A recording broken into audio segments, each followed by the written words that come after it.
नमस्कार दोस्तों, BK study point में आपका स्वागत है। तो आप लोग जान रहे हैं कि हम लोग ये उत्तराखंड एसएससी आईटीआई अनुदेशक इलेक्ट्रीशियन का पेपर जो हुआ था उससे संबंधित हम लोगों ने 2 भाग कर लिया है। ये तीसरा और लास्ट भाग होगा जिसमें कुल 70 क्वेश्चन आए थे।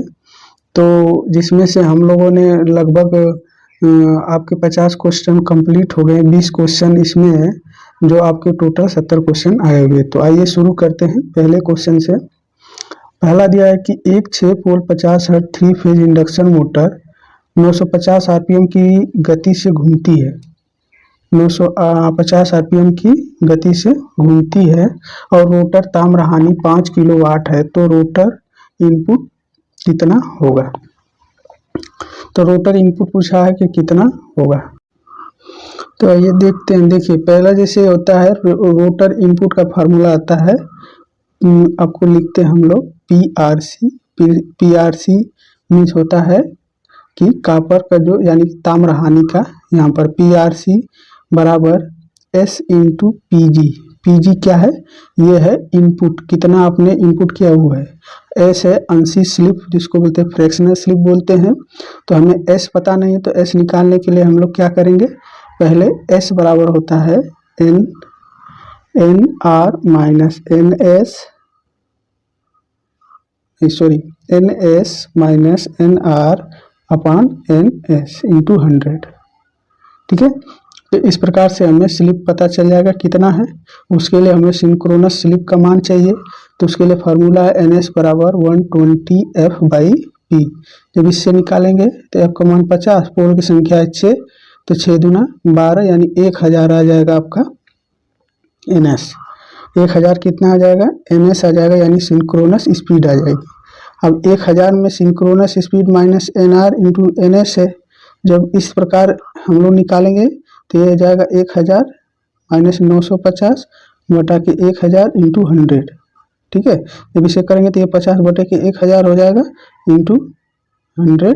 जीरो से जीरो करेगा ऐसे, यानी 5% आपका सिंक्रोनस स्पीड। तो आइए फार्मूला लगाते हैं। पीआरसी बराबर एस इंटू पीजी। पीजी हम लोग से पूछा है, ये दिया है 5 किलोवाट, यानी 5 गुणे 1000 वाट। अब 5% को लोगे तो 5 बटे के 100 हो जाएगा। 5 से 5 कैंसिल, और ये देखिए 3 और 2 यानी 5, यानी 100 किलोवाट इसको लिख सकते हैं पीजी को। यानी आंसर हमारा क्या हो जाएगा? सी, यानी कि 100 किलोवाट।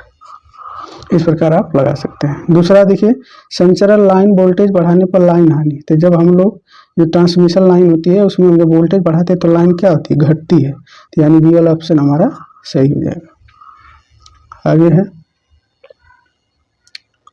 तीसरा दिया है कि प्रेरक द्वारा अवशोषित की जाने वाली हानि। तो हम देखिए, प्रेरक द्वारा तो P बराबर क्या होता है? VI होता है। तो हम जानते हैं कि जो V होता है, V बराबर L di/dt लिखते हैं। तो V की जगह क्या रख देंगे हम लोग? L di/dt। तो ये हमको C वाला ऑप्शन मिल जाएगा, यानी C ऑप्शन हमारा सही है। चौथा, निम्नलिखित में से कौन सा विद्युत ऊष्मा का भाग है? तो पहला दिया शक्ति आवृत्ति ऊष्मा, उच्च आवृत्ति ऊष्मा, या दोनों, या उपयुक्त में से कोई नहीं। ये दोनों देखने को हमें मिलता है, यानी ऑप्शन कौन सा हो जाएगा? सी, यानी कि दोनों। आगे बढ़ते हैं। यह आगे दिया हुआ है, वास्तविक धारा स्रोत का मान होता है 0 आंतरिक प्रतिरोध, अनंत आंतरिक प्रतिरोध, एक छोटा आंतरिक प्रतिरोध, या एक बड़ा। तो एक धारा स्रोत की बात किया है, जो कि प्रैक्टिकली हम लोग जो यूज करते हैं, करंट सोर्स की बात हो रही है। तो इसमें पूछा है कि जो आंतरिक प्रतिरोध होता है, आंतरिक जो प्रतिरोध, इसको हम लोग क्या करते हैं? पैरेलल में लगाते हैं। तो इसका मान कितना होता है? तो ये हमें क्या, ये मान हमें हमेशा क्या रखना पड़ता है? हमेशा, जैसे कि यहाँ से अगर कोई हमें करंट पूरी तरीके से हो जाए तो इसको हमें क्या रखना? अधिक रखना पड़ेगा। जब अधिक रखना पड़ेगा तो इसमें क्या है कि यहाँ से सारी धाराएं वहाँ लोड पर चली जाएंगी, तो इसके पैरेलल में लगता है। तो पूछा है कि यही कि आंतरिक प्रतिरोध क्या होगा? तो एक बड़ा आंतरिक प्रतिरोध होगा। वही आइडियल की बात करें, यानी आदर्श। जब आदर्श की बात करें तो ये क्या होगा? इसको खोल देंगे, मतलब खुला। खुला मतलब होता है कि अनंत, यानी कि अनंत को दर्शाएगा। तो ऑप्शन हम लोग का डी हो जाएगा कि एक वास्तविक धारा स्रोत का आंतरिक प्रतिरोध का मान बड़ा होता है। आगे है ELCB का पूरा नाम पूछा गया है, तो ये बहुत ही पॉपुलर है। जैसे देखिए इसमें MCB पूछता है, MCCB पूछता है और ELCB पूछता है ये, फिर ABC पूछता है, ठीक है। तो ये सब बहुत ही महत्वपूर्ण है, इसे बार बार क्वेश्चन पूछे जाते हैं। MCB miniature circuit breaker, moulded case circuit breaker, फिर एयर ब्लास्ट सर्किट ब्रेकर, फिर होता है अर्थ लीकेज सर्किट ब्रेकर, यानी कि डी वाला ऑप्शन सही हो जाएगा, यानी अर्थ लीकेज सर्किट ब्रेकर। तो ये बहुत सारे जो एग्जाम में पूछे गए हैं।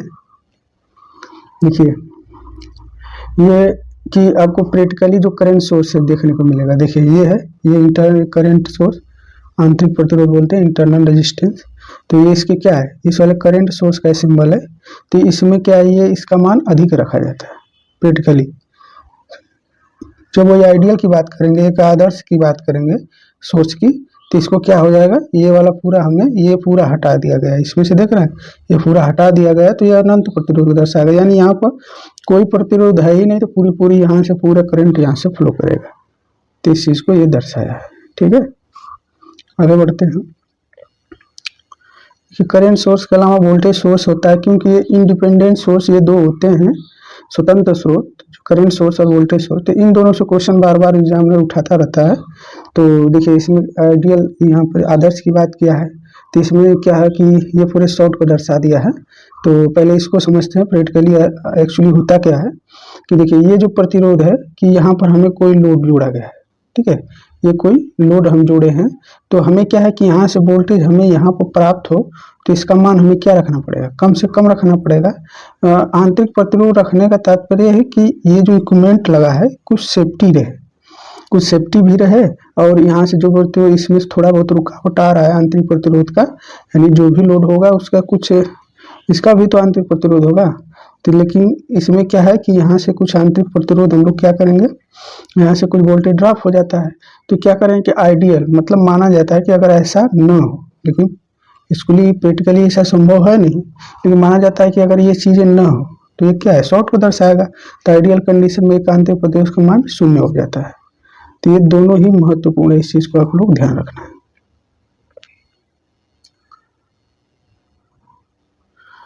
एक ट्रांसफार्मर अधिकतम दक्षता पर कार्य करेगा जब, तो देखिए एक ट्रांसफार्मर अधिकतम जब आयरन लॉस क्या होता है, आयरन लॉस यानी लौह हानि बराबर ताम्र हानि यानी कॉपर लॉस के बराबर हो जाता है। तो ये अधिकतम दक्षता की कंडीशन को दर्शाता है, यानी सी वाला ऑप्शन हमारा सही हो जाएगा। आगे है कि आर ओम के 3 प्रतिरोध स्टार में जुड़े हैं, 3 का डेल्टा समतुल्य होगा। देखिए इसका कन्वर्जन बहुत ही महत्वपूर्ण है, इसको हम लोग समझेंगे, फिर इस पर आएंगे हम लोग, ठीक है। देखिए तो हमारा ऑप्शन तो जैसे स्टार में जुड़ा है तो डेल्टा क्या हो जाएगा, 3R हो जाएगा, यानी सारे जो होंगे हर एक समतुल्य तब 3R ही होंगे, यानी बी वाला ऑप्शन सही हो जाएगा। आइए इसको समझते हैं पूरा डिटेल में। इसे क्वेश्चन आता रहता है जिसमें इस उत्तराखंड एसएससी में पूछा गया है। तो देखिए अगर स्टार से आप स्टार से क्या कर रहे हैं, डेल्टा में कन्वर्ट कर रहे हैं, तो जब स्टार से डेल्टा में कन्वर्ट करेंगे ना, तो इस चीज़ को याद रखिएगा आप लोग। क्या करते हैं कि जब स्टार से डेल्टा में करते हैं ना, तो इसी पे हम लोग डेल्टा एक अथवा बना देते हैं, इस प्रकार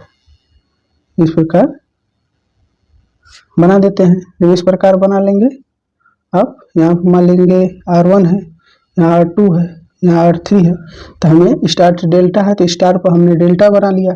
जब डेल्टा बना लिया तो यहाँ पर R1 का मान अगर हमें जब निकालना होगा, तो देखिए कि ये वाला जो प्रतिरोध है, ये वाला ये प्रतिरोध है, ये भी इससे जुड़ा हुआ प्रतिरोध है। तो इसमें क्या हम लोग करते हैं, जैसे देखिए इसमें इस तरह से है, ठीक है। तो ये इस प्रकार एरो बना देते हैं, इस प्रकार एरो बना देते हैं।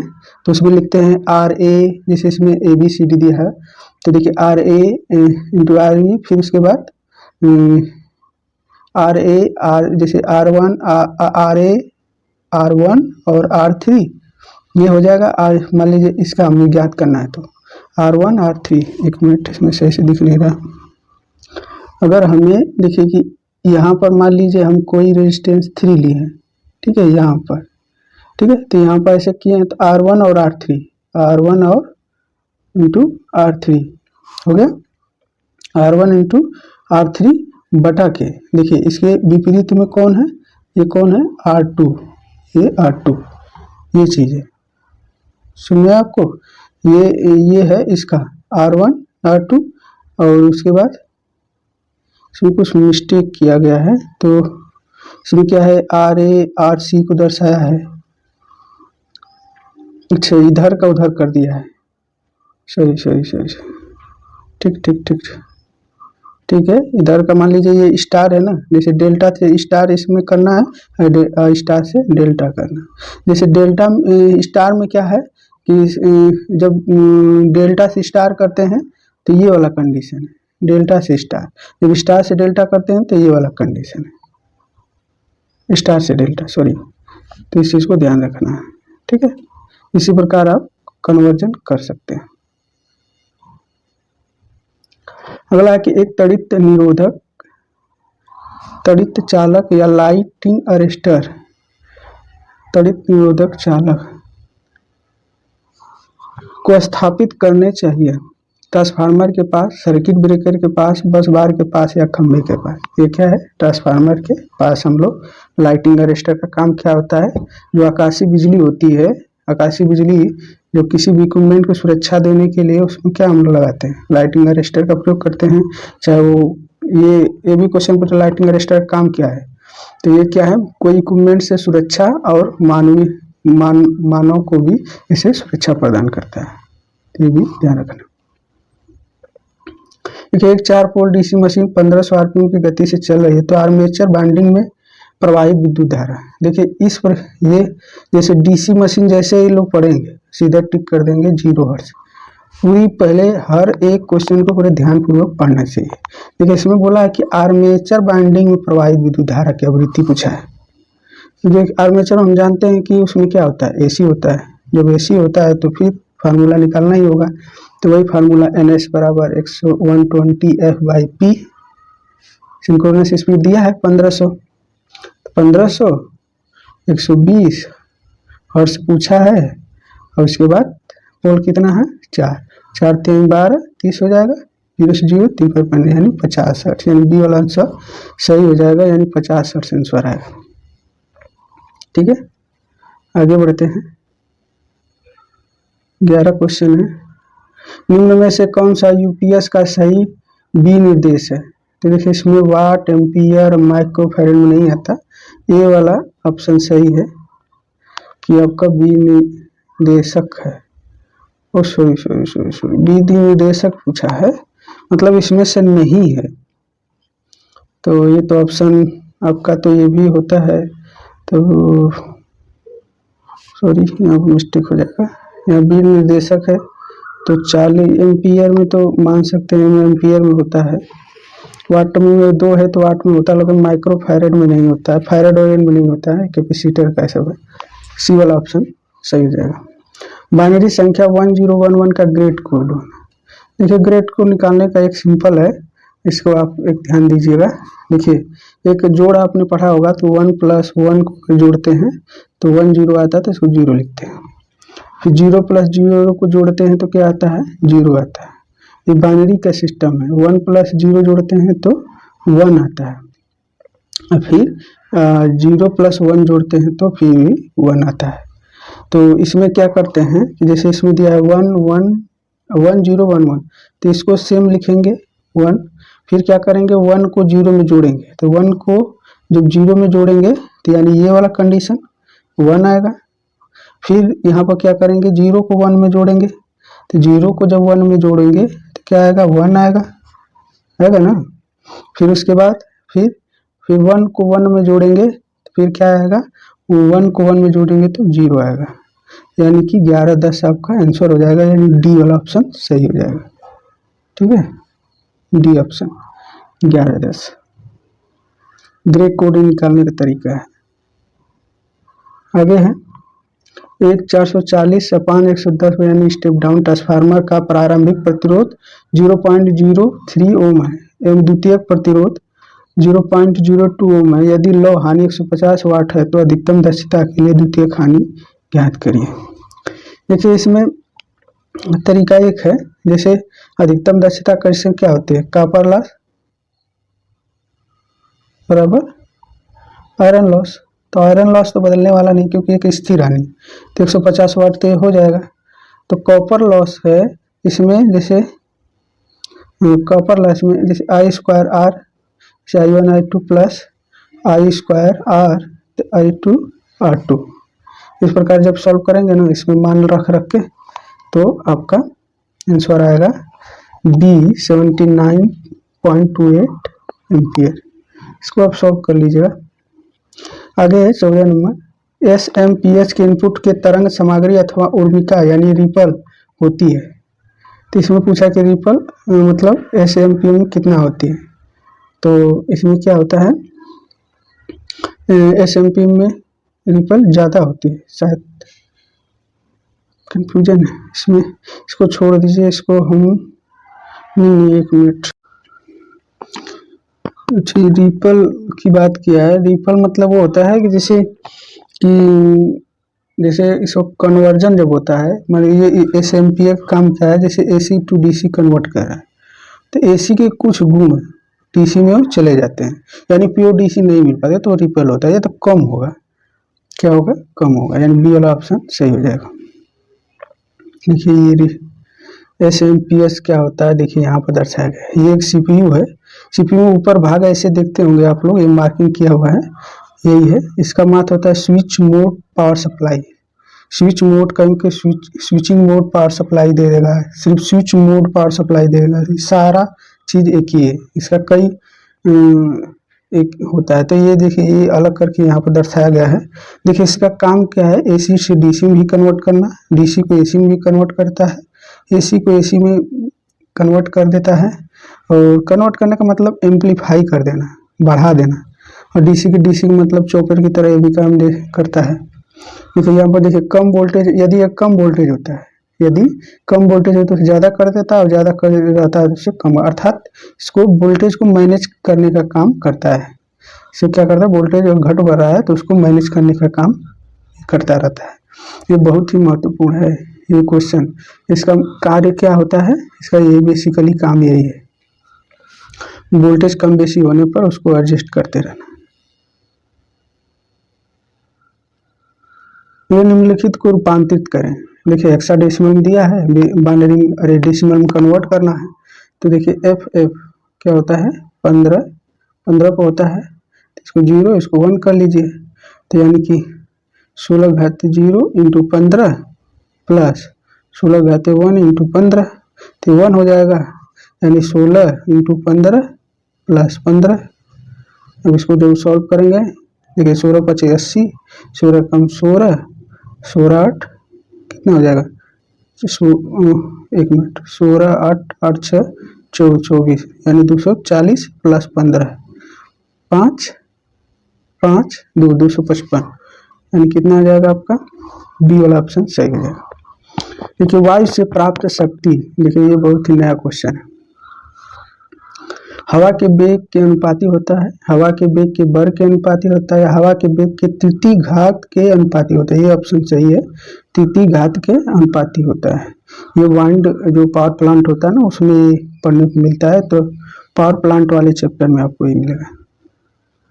ये केबल से क्वेश्चन आया हुआ है, केबल में इंटरशीथ का उपयोग किया जाता है। तो जो केबल में इंटरशीथ का प्रयोग करते हैं हम लोग किस लिए करते हैं, वो तनाव को ठीक तरीके से क्या करें, वितरित किया जा सके, यानी ए वाला ऑप्शन सही हो जाएगा, यानी तनाव को ठीक प्रकार से वितरित करने के लिए। देखिए एक परिचालक प्रवर्धक में ऋणात्मक फीडबैक का आउटपुट होगा। तो देखिए एक होता है फीडबैक में दो होते हैं, एक पॉजिटिव होता है और एक निगेटिव फीडबैक होता है। तीन फीडबैकों क्या है, ये जुड़ाव को व्यक्त करता है और एक घटाव को व्यक्त करता है, इसीलिए इसको पॉजिटिव इसको नेगेटिव फीडबैक बोलते हैं। तो इन फीडबैक को में पूछा कि नेगेटिव का कार्य क्या होता है, तो ये सक्रियात्मक इनपुट के प्रति पुष्टि करता है, यानी सी वाला ऑप्शन सही हो जाएगा। देखिए इसी से ये एम्पलीफायर है, ऑपरेशनल एम्पलीफायर। इसमें क्वेश्चन देखिए क तरीके से, एक तो पूछता है कि इसमें कितने टर्मिनल होते हैं, ये क्वेश्चन आता है। ऑपरेशनल एम्पलीफायर में टर्मिनल कितने होते हैं, तो इसमें 3 टर्मिनल होते हैं, 2 इनपुट के और एक आउटपुट। देखिए एक आउटपुट है और दो इनपुट, और इनपुटों का नाम ही पूछता रहता है। प्लस को क्या बोलते हैं, नॉन इन्वर्टिंग बोलते हैं, इसको इन्वर्टिंग टर्मिनल, ठीक है। इसका ऑपरेशन एम्पलीफायर का आईसी नंबर होता है 741। ये क्वेश्चन सारे पूछे गए हैं, वही पॉइंट इसमें है जो क्वेश्चन एग्जाम में आ चुके हैं। देखिए यहाँ पर है कि ऑपरेशनल एम्पलीफायर एसी और डीसी दोनों को एम्पलीफाई करता है, चाहे एसी हो चाहे डीसी हो। यह मुख्यतः मैथमेटिक ऑपरेशन यानी मैथमेटिकल ऑपरेशन को के लिए बनाया गया था, यानी प्लस माइनस समाकलन अवकलन यानी जो मैथमेटिकल चीज होती है उसके लिए बनाया गया था। आगे दिया हुआ है फीडबैक एम्पलीफायर, मतलब अभी जिसका हम लोग जिक्र कर रहे थे। देखिए फीडबैक का मतलब क्या होता है, आउटपुट के कुछ भाग को इनपुट से जोड़ना फीडबैक कहलाता है, तथा इसे क्लोज लूप एम्पलीफायर भी कहते हैं। ये सबसे महत्वपूर्ण है। क्लोज लूप एम्पलीफायर किसको कहते हैं, फीडबैक एम्पलीफायर। ये दो प्रकार के होते हैं, एक पॉजिटिव फीडबैक जिसका हम लोग पर जिक्र कर चुके हैं, इसमें आउटपुट इनपुट के साथ जुड़ जाते हैं। देखिए ऊपर हमने इसका बात किया था। इसका उपयोग ऑक्सीलेटर बनाने में किया जाता है। पॉजिटिव का क्या होता है, ऑक्सीलेटर बनाने में, और नेगेटिव का क्या होता है, एम्पलीफाई बनाने में। तो देखिए पॉजिटिव फीडबैक का ये फार्मूला बहुत ही महत्वपूर्ण है, इसको भी याद रखना है आपको। ये फार्मूला है, ये वोल्टेज गेन का है 1। ये फार्मूला इस प्रकार है, ये बी नहीं है बीटा है, ठीक है, ये बीटा है। ये इसका, हाँ इसका वोल्टेज गेन का मान यूनिटी से अधिक होता है, यूनिटी से ये होता है 1/1 माइनस ए इंटू बी नहीं बीटा है, ये होता है पॉजिटिव। पॉजिटिव में नेगेटिव देता है, ठीक है। दूसरा है कि नेगेटिव फीडबैक, इसमें वही चीज़ है कि इसमें आउटपुट से घट जाता है। नेगेटिव फीडबैक ये बीटा होगा, तो A/1 प्लस ए इंटू बीटा, इसका यूनिटी से कम होता है वोल्टेज गेन का मान। इसका उपयोग एम्पलीफाई बनाने में किया जाता है। वोल्टेज गेन नेगेटिव रखने का लाभ क्या है कि वोल्टेज गेन घट जाता है, स्टेबिलिटी बढ़ जाती है, डिस्टोर्शन भी कम हो जाता है। ये तीनों महत्वपूर्ण है। ये वेरी वेरी इंपॉर्टेंट क्वेश्चन है। देखिए ये है इसका, इसमें दिया हुआ है पॉजिटिव फीडबैक क्या है, पॉजिटिव फीडबैक में कैसे कैसे चीज़ें हैं। ये देखिए इसमें का जो ये पॉजिटिव से यानी जो यहाँ से ये फीडबैक यहाँ पर आउटपुट में जोड़ा गया है, उसी तरह नेगेटिव का फीडबैक इसे जोड़ा गया, इसे नेगेटिव जोड़ा गया इसलिए नेगेटिव फीडबैक, पॉजिटिव से जोड़ा गया इसलिए पॉजिटिव फीडबैक बोलते हैं। इसको पहचान लीजिए, पहचानने के लिए भी आता है बहुत। देखिए एक आदर्श एम्पलीफायर का वोल्टेज गेन होता है। तो देखिए एक आदर्श वोल्टेज गेन क्या होता है, आइडियल की बात किया है तो इसका प्रैक्टिकली बहुत ज़्यादा होता है, तो अगर आइडियल कंडीशन पूछ रहा है तो अनंत होगा, यानी बी वाला ऑप्शन सही हो जाएगा। अगला है कि परिचालक प्रवर्धक यानी ऑपरेशनल एम्पलीफायर में कितने टर्मिनल होते हैं, ऊपर जिक्र हम किए 2 इनपुट 1 आउटपुट, यानी ये वाला ऑप्शन सही हो जाएगा। देखिए ये इसी से इन्वर्टिंग नॉन इन्वर्टिंग जिसका जिक्र हम लोगों ने ऊपर अभी किया है, इन्वर्टिंग और नॉन इन्वर्टिंग का।